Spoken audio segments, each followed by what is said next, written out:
Part 2 start कर दिया जी हमने, इतना टाइम नहीं है, ठीक है। आप इधर ध्यान दें, जो टाइम है वो मैं सारा इस पे सर्व कर रहा हूँ कि आराम आराम से समझें। हाँ जी, कैपिटल वर्क इन प्रोग्रेस कुछ याद है आपको? जरा जरा याद है आपको? जरा जरा याद है या नहीं? ये सिचुएशन होती थी, ठीक है, और आपको भाई पानी का एक ग्लास ले आए, इसमें पानी पहले से पड़ा वहीं से ले आए जी। आपको याद होगा हमने बात कुछ ऐसी की थी कि कैपिटल वर्क इन प्रोग्रेस सिर्फ इस 8 कितने हैं, 8 है ना, 12, सिर्फ इस 12 की बात नेट में बात कर रहा हूं, ठीक है ना, सिर्फ इस 12 की बात करते थे। हम कहते थे जी 12, टैक्स वाले कहते हैं कि ये 12 जो है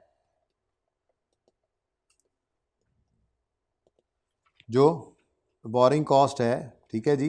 टैक्स वाले क्या कहते थे? टैक्स वाले कहते थे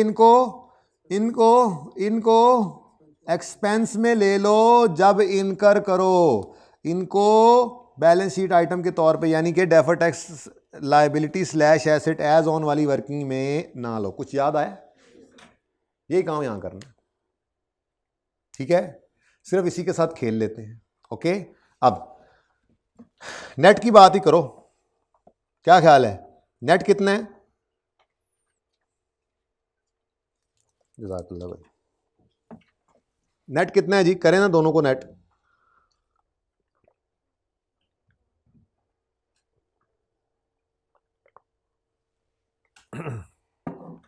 अब बोलो 68 कैसे निकाला? 68 भाई, 84 एक्सपेंस, 16 इनकम, नेट करें तो 68। ये 68 के बारे में, ये 68 के बारे में किधर गया? यहाँ पे सामने रख लेना, इसको भी सामने रख लें अपनी दूसरी मिसाल को।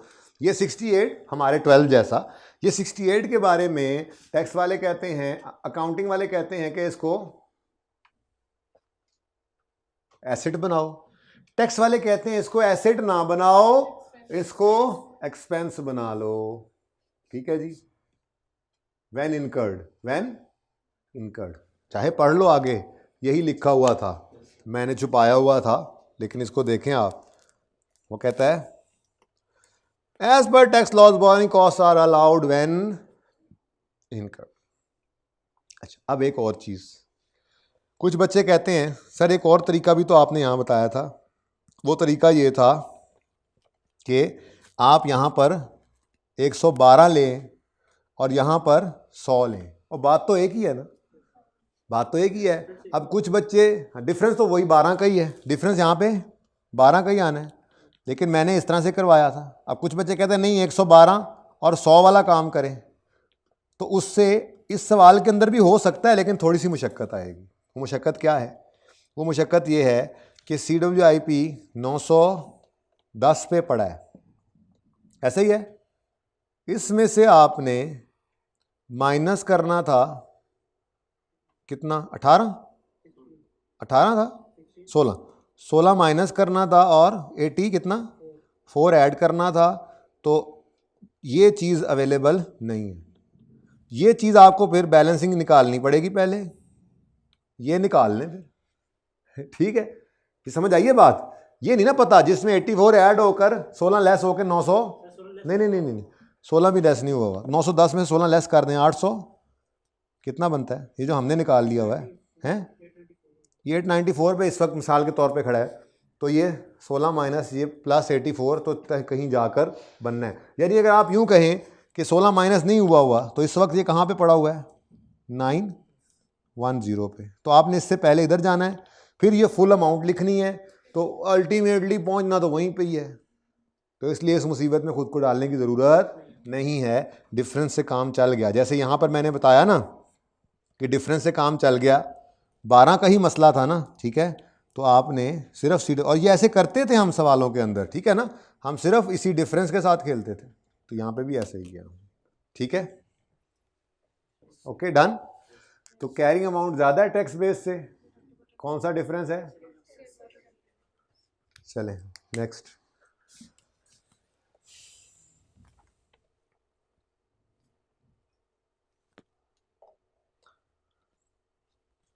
अच्छा जी, अब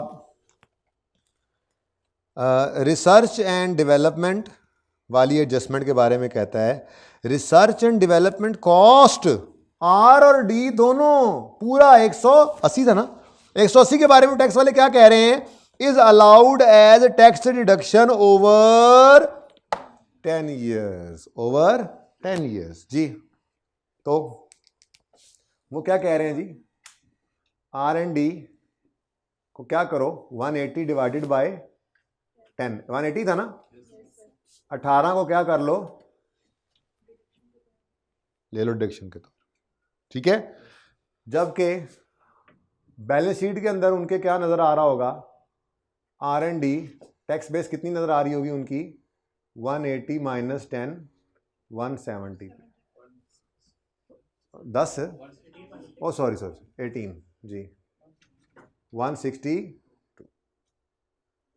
ऐसे काम भी हमने कई बार किए थे।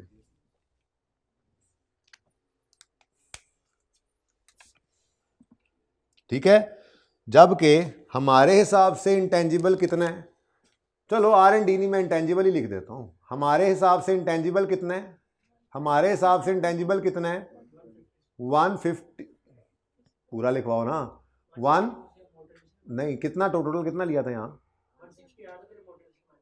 180 में से, हाँ 116 बोल रहे थे, मैं कहूँ 160 कैसे बन सकता है, 116 सही से बोल, मैं परेशान करूँ अब कि 180 में से 9/12 हमारा 160 तो नहीं निकला था, 160 सोचे जा रहा हूँ मैं जी। 120 माइनस 4 हमारे हिसाब से 116 है, और टैक्स वालों के हिसाब से वो कहते हैं पूरा ही 180 आपका एसेट है, उसमें से 18 निकाल लो, बाकी एसेट बाकी है, टैक्स वाले ये कह रहे हैं।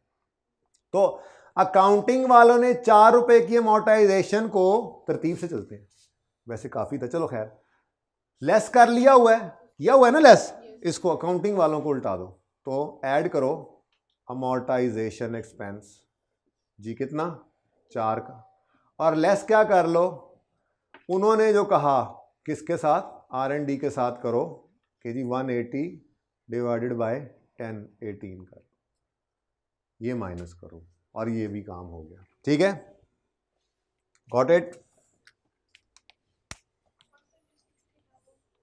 जी। हमने, उन्होंने सारे का सारे ही समझ लो ना, उन्होंने कहा है कि जी हमने उन्होंने कहा है कि ये 180 सारे का सारा आपका एक्सपेंस बनेगा, लेकिन 10 साल में, वो इसको अलाउ कर रहे हैं, तो हमें वो अलाउ हो रहा है। हमने एसेट बनाया है ना, तो हमने जो एसेट बनाया है वो 4-4 रुपए से, अच्छा हाँ, अकाउंटिंग वाला सारा उल्टाना चाहिए, इसको पकड़ो सामने लाओ जी।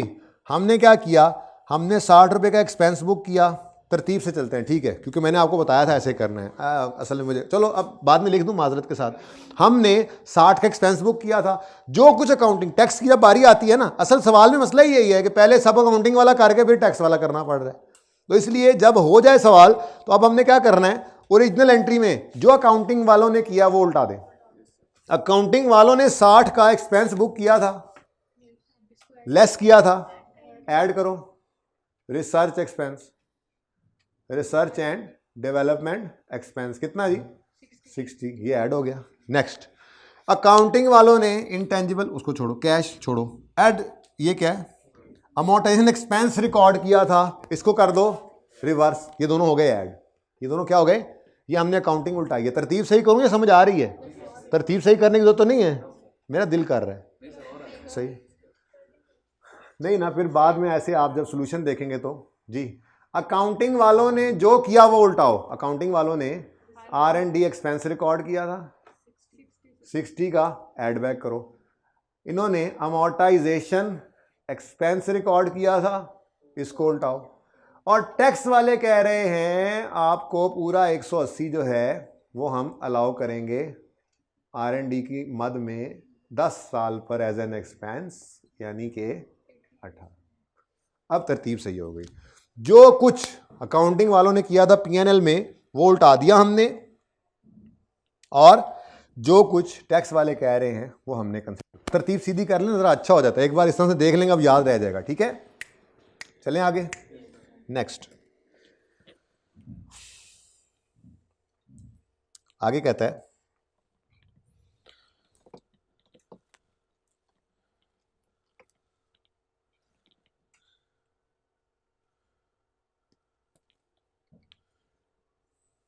चलो अच्छा जी, आगे कहता है अगले पॉइंट में, tax depreciation for the year ended 31 December 19 exceeded accounting depreciation. जरा इसको एक मिनट थोड़ी देर बाद पढ़ते हैं, ठीक है। Accounting depreciation by ₹200 million. Tax depreciation accounting depreciation से 200 रुपये ज़्यादा है, 200 रुपये ज़्यादा है, तो अकाउंटिंग डेप्रिसिएशन 0, टैक्स डेप्रिसिएशन 200, ऐसे ही करते थे ना। तो अब अकाउंटिंग डेप्रिसिएशन उल्टा दो और टैक्स डेप्रिसिएशन को रिकॉर्ड कर लो, तो लेस कर दिया हमने टैक्स डेप्रिसिएशन, कितनी 200, ठीक है। अब एक छोटी सी बात उसने बीच में और भी डाल दी, पढ़ लें वो, ये समझ आया? थोड़ी सी बात वो करके बीच में फनकारी लगा गया, जो आधा नंबर शायद कट जाता, नहीं समझ आती तो। कहता है tax depreciation for the year exceeded accounting depreciation already recorded in books by, वो कह रहा है कि जी आपने जो नया 100 निकाला है ना, नया 100, इसका तो हमें चूंकि पता नहीं है।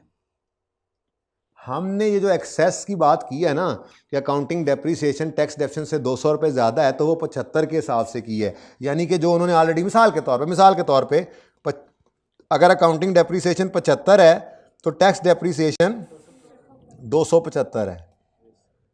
ये छोटी सी बात उन्होंने कर दी, ठीक है ना।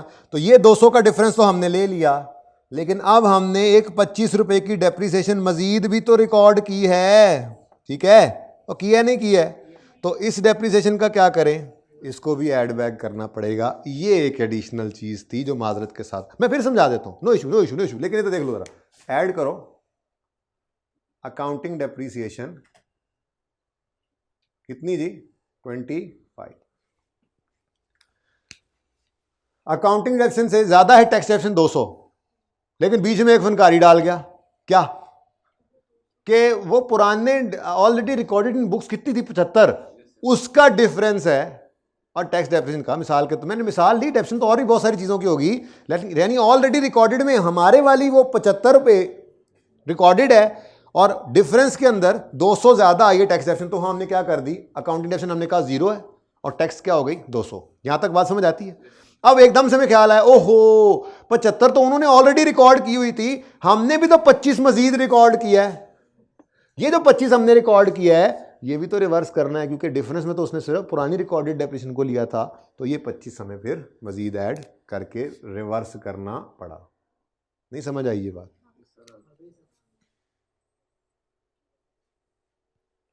थोड़े सारे बच्चे ने, आमिर भाई तो हमें समझ आई।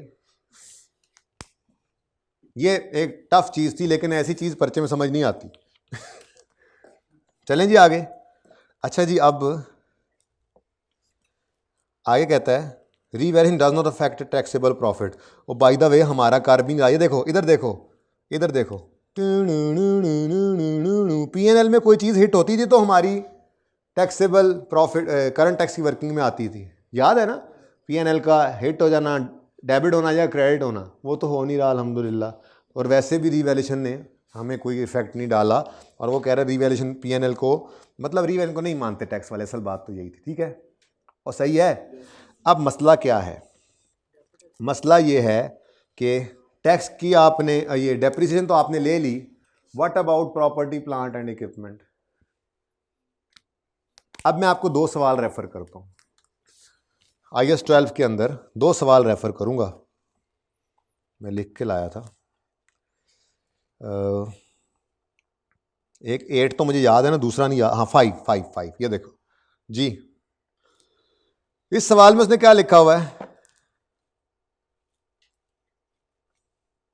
5 नहीं, एक वो सवाल इसमें लिखा था अकाउंटिंग डेप्रिसिएशन या बुक वैल्यू एक्सीड टैक्स, ये मिल गया 2 जी। इधर देखो, इस सवाल में उसने बोला था the accounting book value was इतने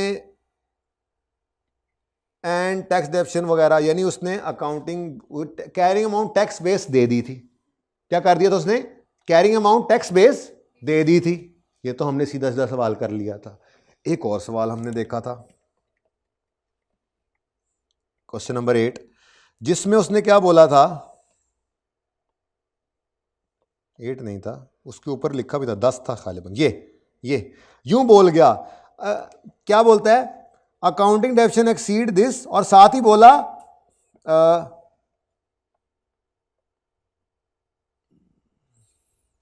accounting depreciation exceed this during the year OL sold machine whose accounting book value exceed, यानी इस तरह से उसने लिख दिया हमें कि हमें वो मतलब इंक्रीमेंट वगैरह का पता लग रहा था, जिससे हम इस नतीजे पे पहुंच गए कि हमारी अकाउंटिंग बुक वैल्यू एक्सीड करती है टैक्स बेस से 115 के साथ। लेकिन ना तो हमें इस सवाल के अंदर उसने ओपनिंग बुक वैल्यू दी दोनों की, ना ही उसने इस तरह से बोल दिया कि as on 1 January 17 book value accounting वाली एक्सीड करती है टैक्स बेस से इतने। तो कोई ऐसी सूरत नहीं है इस सवाल के अंदर जिसमें हम पीपीई की कैरिंग अमाउंट या टैक्स बेस निकाल सकें। अगर है तो बताओ, कोई सूरत है तो बताओ। सवाल तो खत्म है, आगे तो एडजस्टमेंट्स ही दूसरी हैं जी। कोई है तो बताओ, कोई तरीका है तो बताओ। हमने किए हुए मिसिंग फिगर ऐसी होती थी, या वो ओपनिंग बुक वैल्यू देता था तो हम आगे बढ़ा लेते थे खुद ही, एक को जीरो दूसरे को बढ़ा कम करके, accounting book value exceed tax book, ऐसे भी ऐसे देता था तो ऐसे भी कर लेते थे। आज तो वो भी नहीं है, सिर्फ उसने क्या बोला, टैक्स डेप्रिसिएशन 200 ज्यादा है अकाउंटिंग डेप्रिसिएशन से, बस। कैरिंग अमाउंट टैक्स बेस का क्या करें? तो देखा जी मेरे लो माजरत है, तो इसका मतलब ये अप्रोच लग ही नहीं सकती।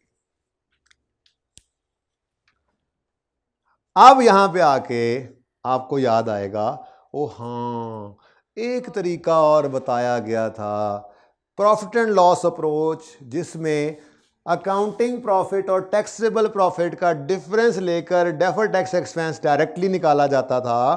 तो वो वाली अप्रोच लगनी थी। पहले क्यों नहीं बता दिया? पहले इसलिए नहीं बताया कि अच्छा भला सवाल चल रहा है, पहले ही बच्चा घूमा होता है। अच्छा भला पीएनएल का सवाल, पहले पीएनएल भी बनाना पड़ गया है, उसके बाद फिर टैक्स की भी हो रही है। तो ये वाली बात मैं ज़रा रिपीट टेलीकास्ट चल रही थी ना, सारे कॉन्सेप्ट चल रहे थे, तो पहले नहीं बताया आपको। ये मैंने वैसे मिटा देनी थी, लेकिन आप लोग पिक्चर ले लें फिर मैं मिटा दूँ। यहाँ पे पिक्चर ज़रूर ले लें, क्योंकि ये एडजस्टमेंट्स नज़र आ रही है ना, ये दिमाग में हो रही होती हैं आपके, ठीक है ना। ऐसे नहीं, मैंने मेरा दिल नहीं कर रहा था ये लिखूँ, फिर मैंने कहा चलो लिख देता हूँ, एक दो ही हैं, क्या है, उसके बाद काट देंगे, ठीक है। जल्दी करें, मैंने मिटाना है। मुबारक हो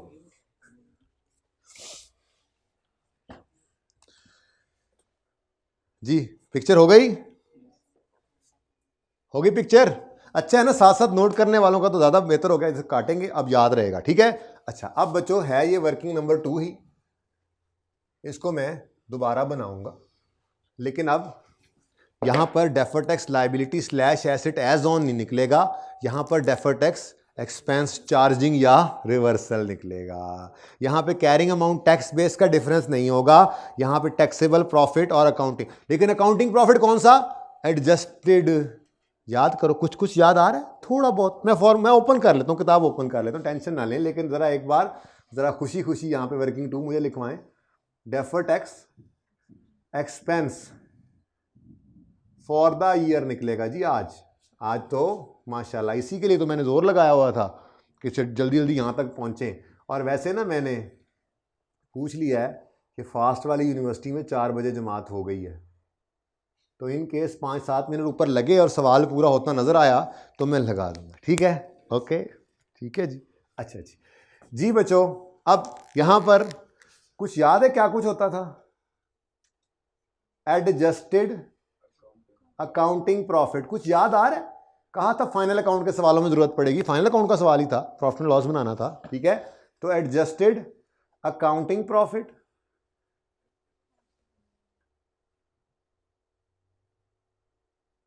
एडजस्टेड अकाउंटिंग प्रॉफिट जिसको पीबीटी कहते हैं। उसके बाद टैक्सेबल प्रॉफिट, देन जी डिफरेंस टैक्स रेट और ठीक है।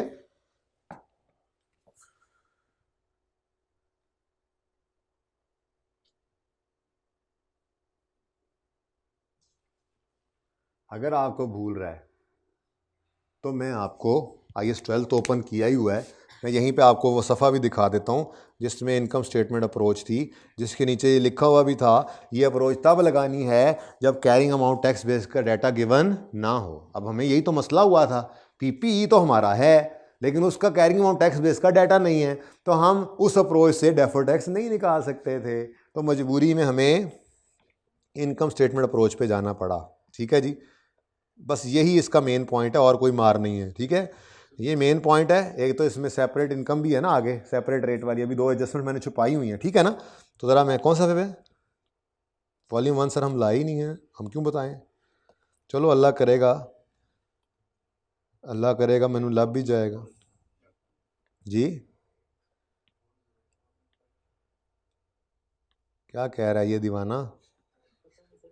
ये deferred tax approaches, balance sheet approach, और ये क्या है, income statement approach, format of income statement approach. Adjusted accounting profit, adjusted for what, for permanent differences. 3 चीजें थी, 2 करवाई थी, 1 छुड़वाई थी, आज वो भी है। ये वाला काम हमने सिर्फ इस लेवल तक किया था, accounting profit plus deduction not allowed less exempt income.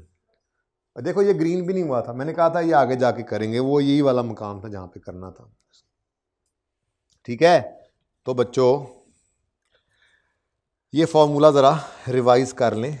ये एडजस्टेड अकाउंटिंग प्रॉफिट, वैसे इतना सा तो बताया ही था आपको,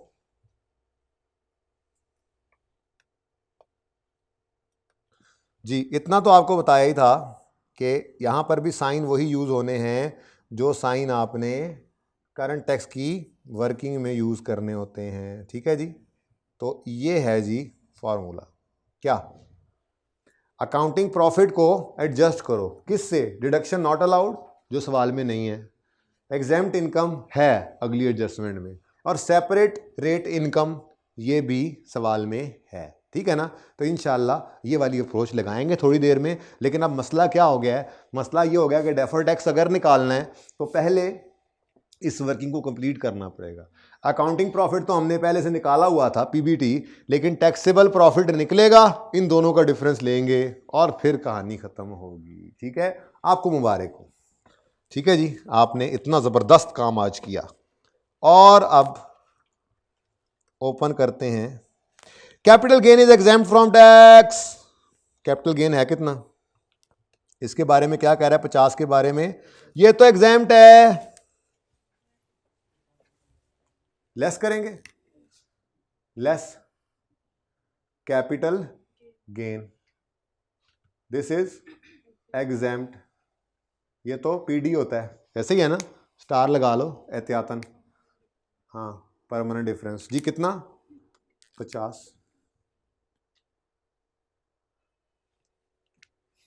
ठीक है, नेक्स्ट, और dividend was taxable on receipt basis at 15% in 19। अच्छा, अब डिविडेंड का ना हमें लेजर बनाना पड़ेगा, क्योंकि आपको शायद याद नहीं है, मैंने पढ़ाया भी था ट्रायल पढ़ते हुए कि डिविडेंड जो है वो रिसीवेबल भी कुछ था और कुछ इनकम भी थी। ठीक है, तो इसका मतलब कैश तो डिफरेंट होगा। तो वर्किंग नंबर कहाँ पे पहुंचा हुआ है, काम कितने पहुंचा, 8 पे, वर्किंग 8 ही है ना आखिरी, कि ये क्या थी, वर्किंग 7 चल रही थी, अब 8 आ गई। चलो वर्किंग 8 जी, डिविडेंड इनकम का लेजर बनता होता था, याद है कि नहीं याद। सर ऐसा घुमन घेरियों में डाला है आपने, नहीं समझ आ रही सवाल की, आ रही है सवाल की, शुक्र है आगे इतवार है, इसको ध्यान से बैठ के एक बार करना है। ठीक है, ये इसीलिए इस दिन एक्स्ट्रा क्लास में मैंने कहा रखा जाता है, ये फाइनल अकाउंट्स चलते हुए या IAS 12 चलते हुए ये नहीं करवाया जाता, ये ऐसे ही करवाया जाता है किसी एक दिन। ठीक है जी, मुश्किल नहीं है, बस ये ध्यान में रखना, IAS 12 पहले नहीं सोचना, जब पूरा कर लो फिर IAS 12 पे सोचते हुए ये नहीं करना रेक्टिफाइंग एंट्रीज। देखो बच्चा सबसे बड़ी गलती ये करता है, गलतियां रेक्टिफाइंग एंट्रीज करके आपने सही कर ली हैं, तो जब अब टैक्स पे जाना है तो आपने कहना है अकाउंटिंग वालों ने जो किया वो उल्टा दो और टैक्स वाले जो कह रहे हैं वो करो। तो उसके अंदर आपने ओरिजिनल एंट्रीज को देखते जाना है, सवाल करते जाना है, और एकदम से धमाका होगा PPE पे जाके, ओ माय गॉड ये तो चल ही नहीं सकती, तो कांटा वांटा कर देना, ठीक है ना, कोई नहीं, देर नहीं लगी, टाइम ज़ाया नहीं हुआ, टाइम इसलिए ज़ाया नहीं हुआ कि वो आप दिमाग में तो वैसे ही सोच रहे होते थे ना, वो चल रहा था, ठीक है, लेकिन जैसे ही वहां पहुंचे तो अब कोई एक्स्ट्रा काम दोबारा नहीं करना, ये पूरा करना है, पहले भी करना था, ये करके यहाँ पे 2 फिगर्स लिखनी है, आपका आंसर आ जाएगा, ठीक है, जब पता चल गया कोई बात नहीं। फाइनल अकाउंट्स में वैसे ज़्यादातर ये अप्रोच यूज होती है, ये तो IAS 12 के मुकम्मल सवाल में भी उसने ज्यादती कर दी ना हमारे साथ, ठीक है, चलो हाँ जी। अब डिविडेंड इनकम कितनी है जी 30, और डिविडेंड रिसीवेबल कितना है, इसको जो छुपाया हुआ है इसका पर्दा हटाओ 10, ठीक है, तो रिसीवेबल क्लोजिंग रिसीवेबल एसेट होता है 10, और इनकम है, इनकम के लेजर में कैश किस तरफ आता है, cash debit income credit cash इधर आता है, तो फिर इनकम जो कि P&L वाली फिगर होती है कितनी है जी 30। अब बताओ जी कैश कितना बैलेंसिंग आ रहा है, बैलेंसिंग कितना 20। क्या कह रहा है जी, dividend is taxable on receipt basis, accounting वाले क्या यूज कर रहे हैं, अकाउंटिंग वाले कैश बेसिस यूज कर रहे हैं, तो टैक्स वाले कौन सी बेसिस यूज कर रहे हैं, मैं आप ही थक गया 7 बजे तक पढ़ा रहे हैं सवेरे जी, टैक्स वाले, लेकिन कोई नहीं तसल्ली तो है ना, ये सवाल हो गया जी, मतलब नमाज 4 बजे की जो खबर मिली है ना मुझे, उससे मैं एकदम रिलैक्स होकर पढ़ा रहा हूँ, मुझे कोई जल्दी नहीं थी, ठीक है ना, क्लास में आने से पहले पूछ लिया था, पहले प्रेशर था कि 8:45 तक खत्म, 3:45 तक खत्म करना है जी, क्वेश्चन 5 मिनट का ही मिला है, लेकिन रिलैक्स हूँ ताकि तसल्ली से समझ आ सके आपको, अभी एक लोचा रहता है जो आपको एंड पे समझाना है, इस वजह से थोड़ा हंसा रहा हूँ खिला रहा हूँ, ठीक है जी। डिविडेंड रिसीट बेसिस पर, तो टैक्स वाले कैश बेसिस यूज कर रहे हैं, तो वो कहते हैं इनकम को उल्टाओ, तो इनकम हमने रिकॉर्ड की थी, ऐड की थी, माइनस करेंगे, वो कहते हैं कैश को रिकॉर्ड करो, तो लेस करोगे डिविडेंड इनकम, क्योंकि वो इस पे टैक्स नहीं लेते, वो तो रिसीट पे लेते हैं, कितना 30, और ऐड करेंगे डिविडेंड रिसीव्ड, पेड नहीं बेटा रिसीव्ड, डिविडेंड रिसीव्ड कितना 20। हाँ लेकिन ये लिख के काटते थे, अगर आप कहोगे तो मैं हैंड रिटन सफ़ा भी आपके सामने रख दूंगा, शायद 3 था या 4 था जिस पे ये कॉन्सेप्ट किया था कुछ, अगर ये सेपरेट वाला है तो मैं कहता था अपना तरतीब के ऊपर चलते रहो अपनी, वरना तो हर दफा नई चीज याद रखें। अब ये काम करने के बाद एकदम ख्याल आया उई हुई ये 20 अगर यहीं पड़ा रहा ना तो टैक्सेबल प्रॉफिट में शामिल हो जाएगा, इस पे 32% रेट 32% रेट लग जाएगा, इसको 32% रेट नहीं लगाना, ठीक है। इसके बारे में तो हमारा क्या था कि इसको अलग ले आओ, ठीक है जी, और इधर tax on 20 at the rate of 15% जी, कितना सही है, याद आया कुछ, थोड़ा सा ऊपर कर लेते हैं, tax on 20 at the rate of 15%, ये 3 रुपए का टैक्स, ये सेपरेट ब्लॉक, इस पे अलग से टैक्स लगता था, ठीक है जी, तो सही है। उसके अलावा तो कुछ नहीं है। अब अगला पॉइंट क्या छुपा हुआ है, वो तो कह रहा है हाउ एवर अगले साल से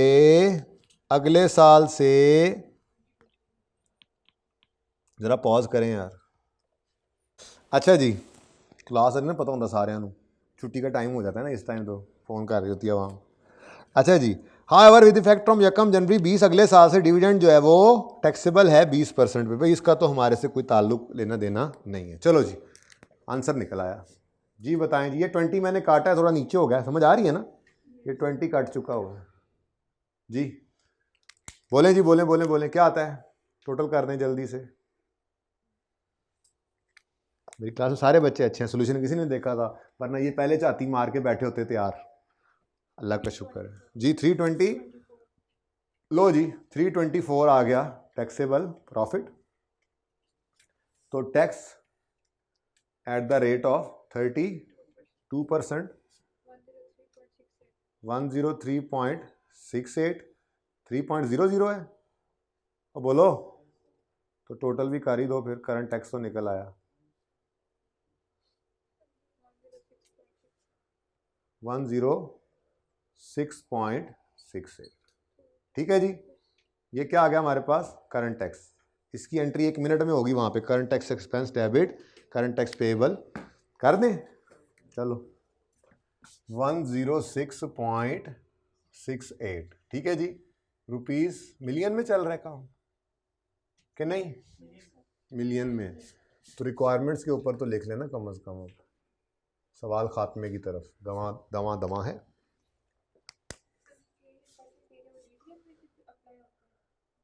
हमने रिसीव के ऊपर तो हमने 15% ही लगाया बेटा, ये देखें जो रिसीव हो गया है, डिविडेंड रिसीव्ड 20 है ना, कैश रिसीव्ड, उस पर तो 15% ही लगाया हमने। लेकिन जो रिसीवेबल होगा, अब वो कैरिंग अमाउंट उसकी होगी, टैक्स बेस 0 होगी, याद है ना, लेकिन वो वाली तो अप्रोच में नहीं है, लेकिन उस पर टैक्स फ्यूचर में लगना तो है, उसको देखते हैं अब। ठीक है, लें जी, अब चारों शाने चित, हाथ खड़े, मसला है। तो अब वही पुराने वाली अप्रोच, वो शॉर्टकट चाती मार के दोबारा रिवाइज करते हैं। Accounting profit plus reduction not allowed, less exempt income, less separate income tax at separate rate. ठीक है, सेपरेट रेट इनकम, याद आया कुछ?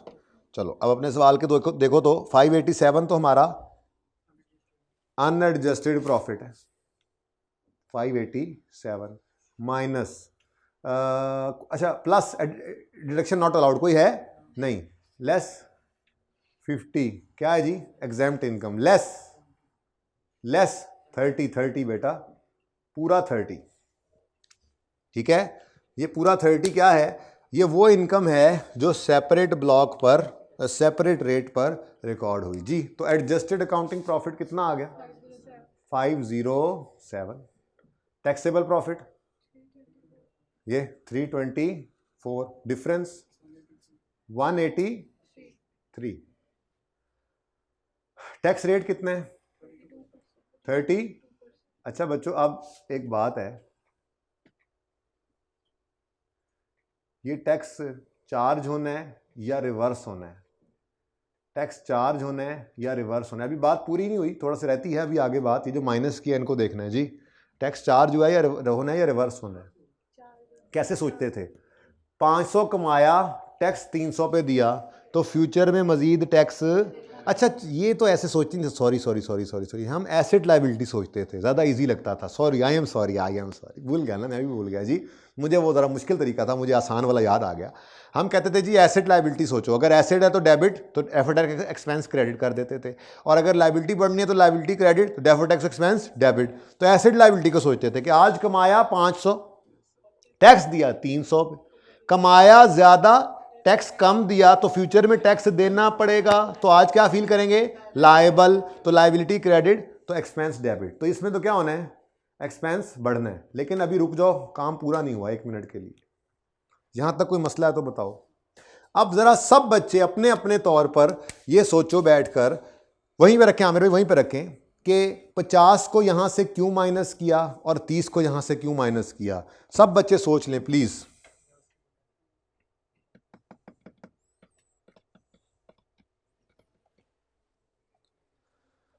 पचास को यहां से इसलिए माइनस किया और 507 निकाला कि ये जो 50 है इस पर टैक्स रेट 0 है।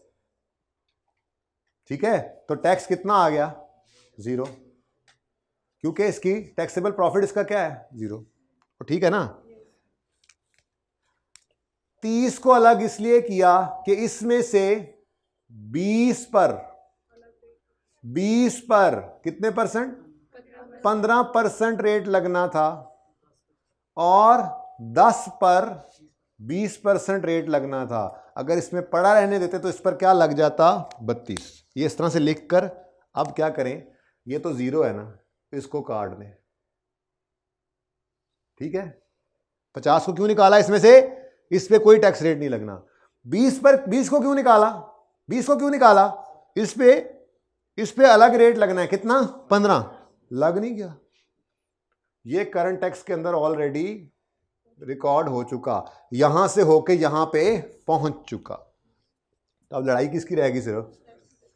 ठीक है, तो इस 10 के बारे में क्या है, ये 10 रिसीवेबल है, ये रिसीवेबल को टैक्स वाले तो नहीं मानते, क्या ख्याल है? तो फ्यूचर में ये रिसीव होगा तो टैक्स लगेगा। अब हम क्या कह रहे हैं, आज कमाया 100, टैक्स दिया 0 पे, तो फ्यूचर में टैक्स देना पड़ेगा। तो ये भी क्या है, ये दोनों ही चार्जिंग वाले केस निकले हैं। क्या ख्याल है, समझ आई है?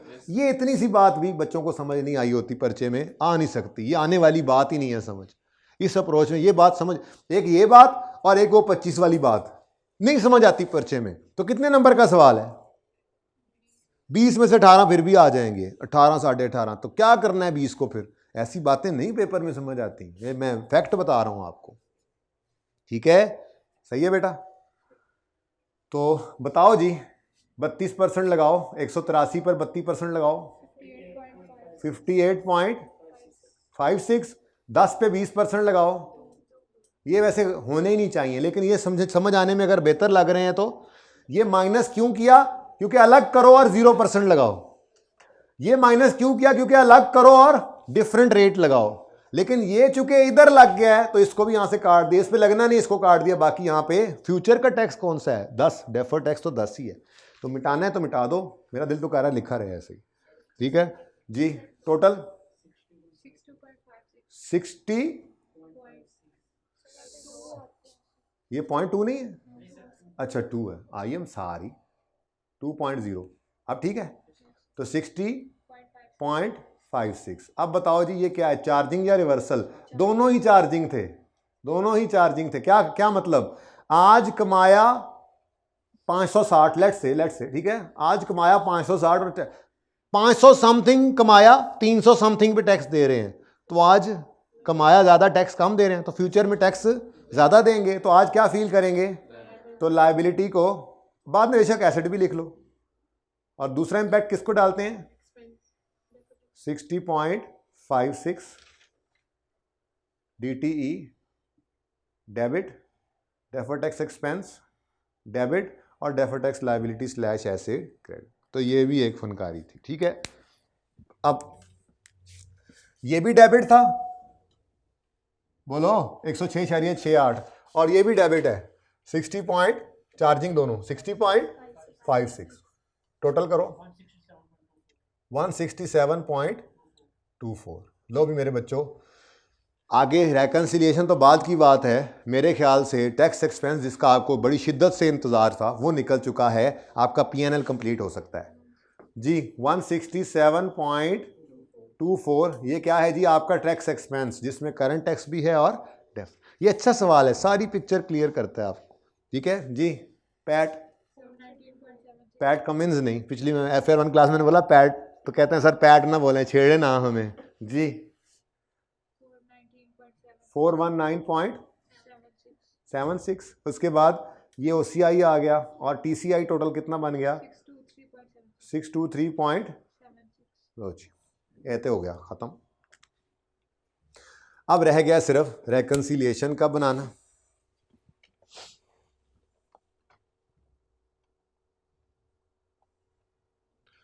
जी बच्चों, रेकन्सिलिएशन में कितना को टाइम लगना है? अब तो सब कुछ समझ आ चुका हुआ है।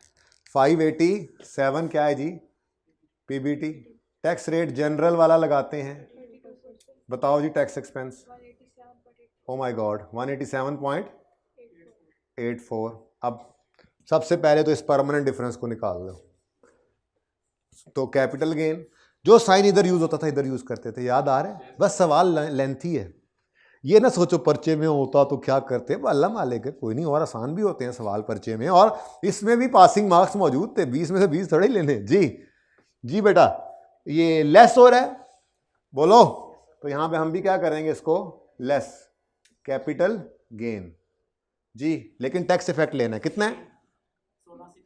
नहीं, ये है कितना, वर्किंग भी तो करनी है ना यार। 50 इंटू कितना लगना चाहिए था? एग्जेम्प्ट है 0, लेकिन इसमें पड़ा है ना 587 में, तो कितना लग गया? 32, तो पूरा 32 जी। 16 एग्जैक्ट माइनस। उसके बाद अब ये दो धारी तलवार होती थी, याद है? सेपरेट वाली, जो रिसीव हुआ है उस पर 15 लग गया, उस पर 15 लगना था, 32 लग गया। और जो रिसीवेबल है डेफर्ड टैक्स में जो गया पड़ा है उस पर 20 लगना चाहिए था और 32 लग गया। ये भी मैं आपको पेज रेफर करता हूँ, वो सवाल जाकर रिवाइज कर लेना। सेम यही सिचुएशन हमने की हुई है, ऐसे नहीं कि किया नहीं हुआ था। ठीक है, तो बोलो भाई सेम साइन सेम जी। 30 के बारे में क्या, 20 के बारे में क्या है जी? लगना कितना था? लगना कितना था? 15। लग कितना गया? 32। ज्यादा लग गया सही करने के लिए। अच्छा, और दूसरा भी ऐसे ही है। अब डिविडेंड रिसीव्ड, डिविडेंड, अच्छा दोनों ही रिसीव्ड ऐसे ही लिखे, रिसीवेबल, रिसीवेबल। ठीक है, जो रिसीव्ड था कितना है वो 20 पर, लगना था 15, लग गया 32। इसमें पढ़ा था ना, इसमें 587 में पढ़ा था ना। ठीक है, इसमें लगना कितना था? ये लगता तो ठीक था, लेकिन जब हमने एज इट इज उठा के यहां पर लिखा और पूरा 32 लगाया तो उसमें 32 लग गया। तो कितना ज्यादा लग गया? 17 जी। बोलो हैं 3.4 एग्जैक्ट। नेक्स्ट, रिसीवेबल की बात करो। कितना रिसीवेबल? रिसीवेबल कितना है? लेजर में देख के आते हैं। रिसीवेबल कितना है? 10। ये 10, ये 10 बैलेंस, ये 10 एज ऑन वाली वर्किंग में जाता था, याद है? कैरिंग अमाउंट होती थी, टैक्स बेस नहीं होती थी, और वहां पर फ्यूचर का टैक्स रेट 20% लगता था और वहां से होकर इधर पहुंचता था और हम कहते थे अरे तुम पे तो 20 लगना था। तुम भी यहां पढ़े हो, पूरा 30 इसमें पड़ा होता है ना, उसमें इसमें पूरा 30 पड़ा होता है, ऐसा ही है, 30 है ना, पूरा 30 पड़ा होता है, जिसमें से 20 रिसीव हो जाता है, 10 रिसीवेबल होता है। 20 पर गलत लग गया, 32 लगना था 15, तो 17 से रिवर्स किया। और जो 10 है उस पे वो डेफर्ड टैक्स से होके आया हुआ है, उस पर लगना था 20 लेकिन लग गया, तो 10 इंटू 12% जी 1.2। यार ये तो कोई लग रहा है गड़बड़ है जी। वो तो 160.24 कैसे आया? 24 हो गया? सुभान अल्लाह, सुभान अल्लाह, मुबारक। ओके, अल्लाह हाफिज, नो होमवर्क, अल्लाह हाफिज।